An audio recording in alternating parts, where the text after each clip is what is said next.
Kami kelompok 1 dari Fakultas Keguruan dan Ilmu Pendidikan Universitas Timur. Di sini kami hadir untuk membuat salah satu media pembelajaran yang berjudul Sel Eukariotik. Tujuan kami membuat media pembelajaran sel eukariotik ini adalah untuk memahami dan mempelajari proses-proses kompleks yang terjadi di dalam sel eukariotik. Namun sebelum kita lanjut ke video berikutnya, perkenalkan, nama saya Maria Gihalake dengan NPM 33230055. Dan saya Evan Hasyadolku, NPM 33230076. Dan saya Gratiana Un, NPM 33230083.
Sebelum masuk ke video selanjutnya, perlu diketahui bahwa sel eukariotik adalah jenis sel yang memiliki inti dan organel yang terkait membran seperti mitokondria dan retikulum endoplasma.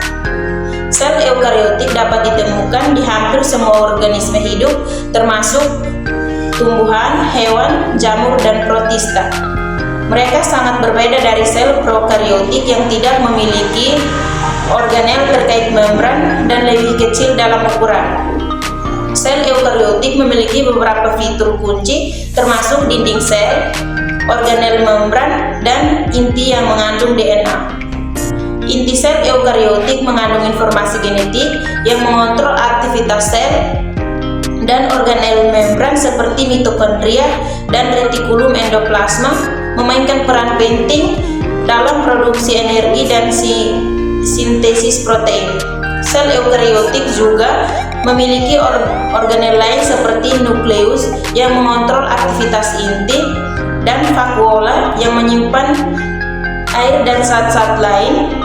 Secara keseluruhan, sel eukariotik adalah jenis sel yang kompleks dan beragam yang sangat penting untuk semua organisme hidup.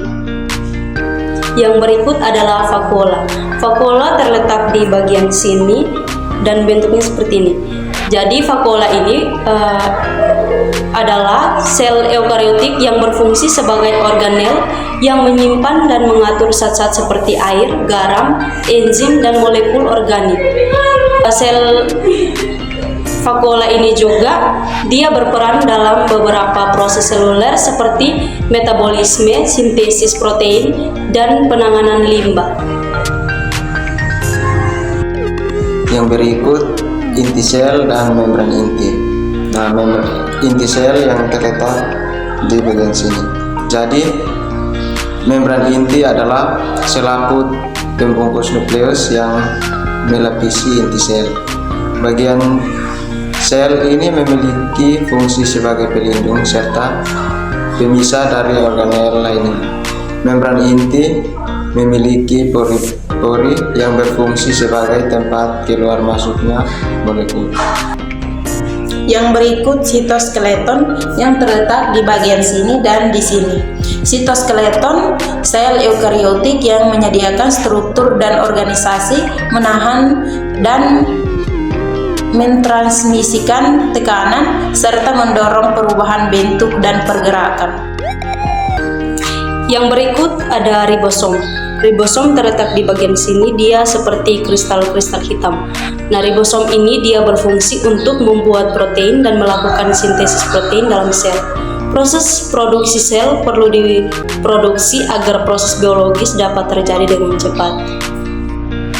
Yang berikut retikulum endoplasma kasar.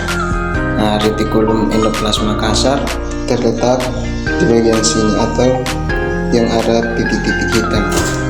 Jadi, fungsi utama dari retikulum endoplasma kasar adalah memproduksi dan memproses protein tertentu pada ribosom yang akan diekspor. Ribosom sendiri melakukan perannya dikirimkan ke retikulum endoplasma kasar untuk diproses lebih lanjut. Yang berikut retikulum endoplasma halus yang terletak di sini. Retikulum endoplasma halus berfungsi untuk menghasilkan karbohidrat dan lemak.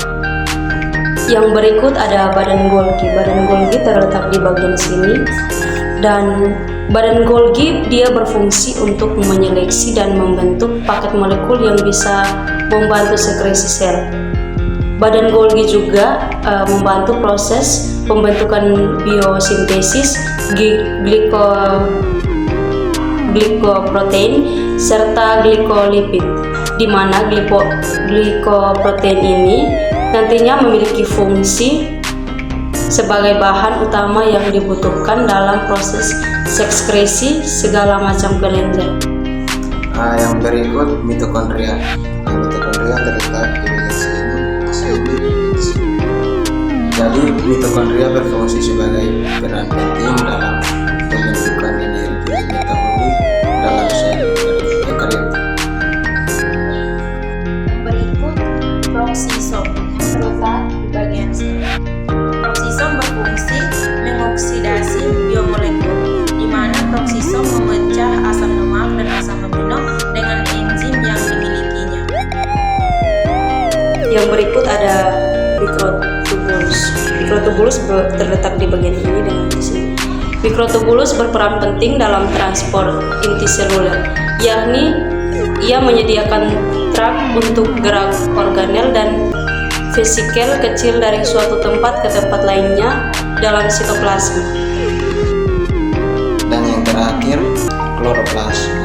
Kloroplas terletak di bagian atas. Jadi, kloroplas merupakan organel unik untuk menanam sel yang mengandung klorofil. Kloroplas bertanggung jawab untuk memungkinkan terjadinya fotosintesis sehingga tanaman dapat mengubah sinar matahari dan menjadi